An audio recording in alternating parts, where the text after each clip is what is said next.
Bienvenidos a nuestro devocional diario, un espacio donde conoceremos más de Papá Dios. Acompáñanos y no te pierdas de esta gran bendición. Living Stones Church.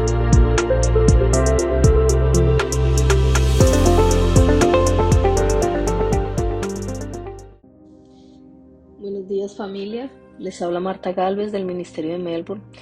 Hoy quiero compartir un tema que he llamado Justificados por la Fe en Cristo. Quiero empezar por algo que vimos durante las charlas del Sermón del Monte que me estaba causando un poco de confusión. Recordemos que en el Sermón del Monte el Señor nos habla sobre cómo debemos vivir nuestras vidas y nos llama, por ejemplo, en las bienaventuranzas a ser misericordiosos, justos, humildes, pobres de espíritu, pacificadores. Después nos habla sobre que tenemos que ser luz y sal. Debemos amar a nuestros enemigos y una cantidad de comportamientos que nos enseñaba el Señor Jesús. Cuando Jesús habla sobre la ley, refiriéndose a todos los mandamientos estipulados en el Pentateuco, aquellos mandamientos dados a Moisés y escritos en una tabla, Jesús dice en Mateo 5:20, hablándole a la multitud: les advierto, a menos que su justicia supere a la de los maestros de la ley religiosa y la de los fariseos, nunca entrarán en el reino de los cielos. Esto a mí me estaba creando confusión, porque los maestros de la ley sabían la ley pues mucho mejor que yo. Y las enseñanzas de Jesús tenían un componente más allá y era como ver la necesidad de los demás en el momento de hacer la voluntad de Dios. Vale más la necesidad de los demás que lo que está plasmado en la ley. Pero si yo me pongo a analizar todo lo que el Señor Jesús nos enseñaba en el Sermón del Monte y en todos los evangelios, pues es que yo no llego allá, yo no lo cumplo todo. Y yo le decía al Señor, si yo quiero entrar al reino de los cielos, ¿cómo yo puedo hacer para que mi justicia supere a la de los maestros, los escribas y fariseos? Para mí eso era como que algo muy imposible de cumplir y mi conclusión era, pues según mi entendimiento, yo no voy a entrar en el reino de los cielos. Mateo 6:33 dice: busquen el reino de Dios por encima de todo lo demás y lleven una vida justa, y Él les dará todo lo que necesitan. Yo me estoy basando en la Nueva Traducción Viviente. Por la Reina Valera dicen: busquen primeramente el reino de Dios y su justicia, y lo demás vendrá por añadidura. Entonces a mí esto realmente me estaba causando mucha confusión y el Señor me lleva a Romanos 3. Romanos 3:10 dice: como dicen las Escrituras, no hay ni un solo justo, ni siquiera uno. No hay ni uno que haga lo bueno, ni uno solo. Y aquí yo estaba de acuerdo con el Señor, o con Pablo. Yo justa no soy. Y dice que ni uno, ni siquiera María, que fue una mujer escogida por Dios para tener un nacimiento virginal y traer al mundo al Salvador. Ni siquiera ella. Dice, ni uno justo. Dice Romanos 3:20, pues nadie llegará jamás a ser justo ante Dios por hacer lo que la ley manda. El 21, la parte B, ¿cómo podemos ser justos ante Él sin cumplir con las exigencias de la ley? Dios nos hace justos a sus ojos cuando ponemos nuestra fe en Jesucristo.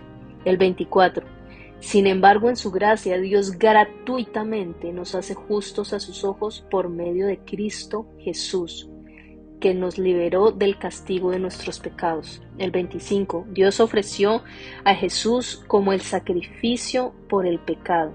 Las personas que son declaradas justas a los ojos de Dios cuando creen en Jesús, que Jesús sacrificó su vida al derramar su sangre. Y dice el 26, la última parte, dice: Dios hizo todo eso para demostrar su justicia. El 27, la parte B, nuestra libertad de culpa y de cargo no se basa en la obediencia a la ley, está basada en la fe. El 28, así que somos hechos justos a los ojos de Dios por medio de la fe y no por obedecer la ley. Es muy enfático Pablo en que es por la fe en Jesucristo y no por obedecer la ley. Dice el versículo 30 de Romanos 3, hay solo un Dios y Él hace justa a las personas, tanto a los judíos como a los gentiles, únicamente por medio de la fe. Pero miren que el versículo 31 dice una cosa muy importante.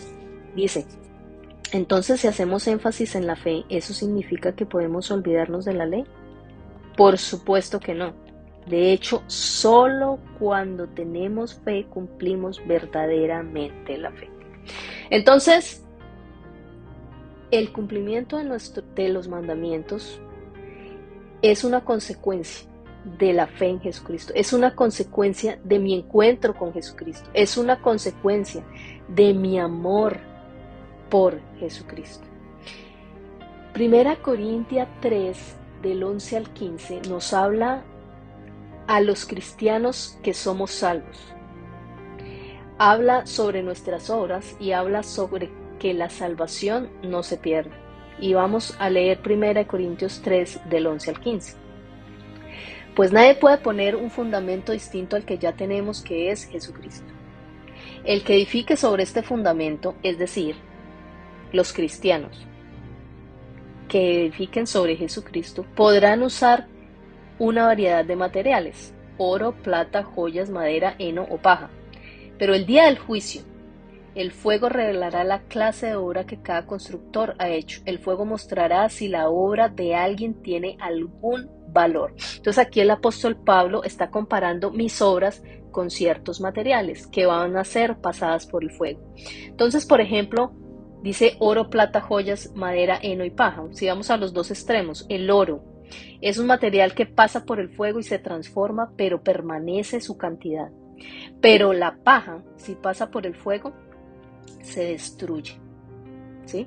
Entonces dice el 14, si la obra permanece, ese constructor recibirá una recompensa, pero si la obra se consume, el constructor recibirá una gran pérdida. El constructor se salvará, es decir, no pierde la salvación, pero como quien apenas se escapa atravesando un muro de llamas. Dice que el día del juicio el fuego revelará la clase de obras que cada constructor ha hecho. Yo personalmente pienso que el día del juicio será para los cristianos salvos, porque los que no creyeron en Jesucristo ya están condenados, ya sabemos para dónde van a ir, pero los cristianos salvos tendremos un juicio ante Jesucristo. Dice 2 Corintios 5:10, Pablo hablando de los que van al cielo. Dice, pues todos tendremos que estar delante de Cristo para ser juzgados. Cada uno de nosotros recibirá lo que merezca por lo bueno o malo que haya hecho mientras estaba en este cuerpo. Entonces, ¿qué pasa? Que yo soy salva, pero entonces si soy salva y la salvación no se pierde, ¿puedo yo actuar como yo quiera? Como dice Pablo, por supuesto que no. Porque el día del juicio, el Señor nos recompensará por las obras que hayamos hecho. Dice que el que no tendrá una pérdida, no habla la palabra de Dios sobre qué pérdida será, o no lo he concluido yo, pero habrán recompensas que no tendremos si nuestras obras no son como el oro. Y para responder la pregunta que yo le hacía al Señor, ¿qué significa que nuestra justicia sea mayor a la de los escribas y los fariseos? Nuestro corazón tiene mucho que ver con esto. Los religiosos trataban de cumplir una ley, ¿sí? una ley escrita y muerta. Que nuestra justicia sea mayor significa que los mandamientos de Dios deben de estar en mi corazón. Luego entonces yo hago la voluntad de Dios con todo mi corazón, no porque hay una ley, sino porque yo amo a Dios y a los demás. Este es el resumen de la ley. Entonces Dios puso un ejemplo en Mateo 15:4, porque Dios mandó diciendo, honra a tu padre y a tu madre, y el que maldiga al padre o a la madre muera irremisiblemente. Esa era la ley, eso decía la ley. Y le dice Jesús a los religiosos en el 5, pero vosotros decís, cualquiera que diga a su padre o a su madre, es mi ofrenda a Dios todo aquello con que pudiera ayudarte, es decir, lo hago porque Dios me lo manda, pero no porque te amo. Es mi ofrenda a Dios todo aquello con que pudiera ayudarte. Ya no ha de honrar a su padre y a su madre. Así habéis invalidado el mandamiento de Dios por vuestra tradición. Todos sabemos que nuestros padres llegan a viejos, y entre más viejos, por ejemplo, mi padre tiene 84 años, entre más viejo se pone más complicado, se pone como más difícil, se queja más, insulta más, trata mal a sus hijos de palabra y después al otro día como si nada. Entonces, el honrar a mi padre no es solamente proveerle financieramente. El honrar a mi padre significa que a pesar de que mi padre sea duro, yo tengo que amar a mi padre y perseverar por amar a mi padre, porque es que eso es lo que Dios me pide.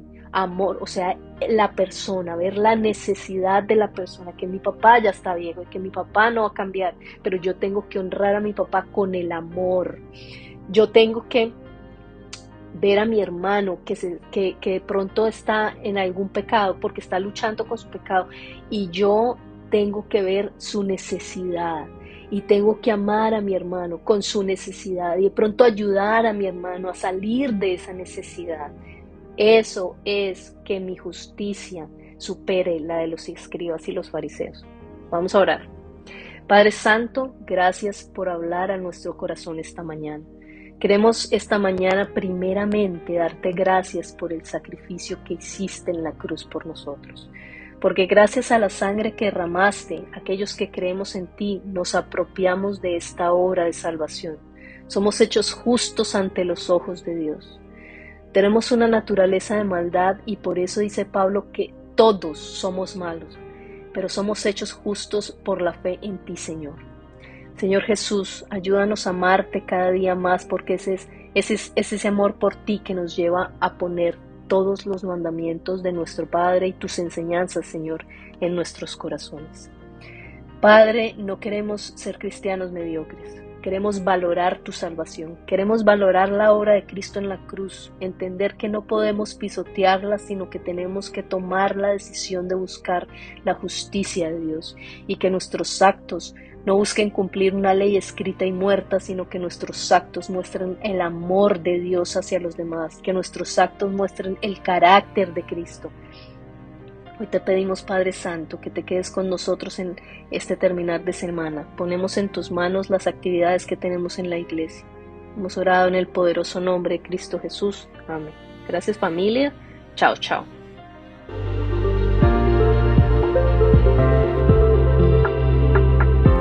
Gracias por acompañarnos en este día. Te esperamos en nuestro próximo devocional. Dios te bendiga.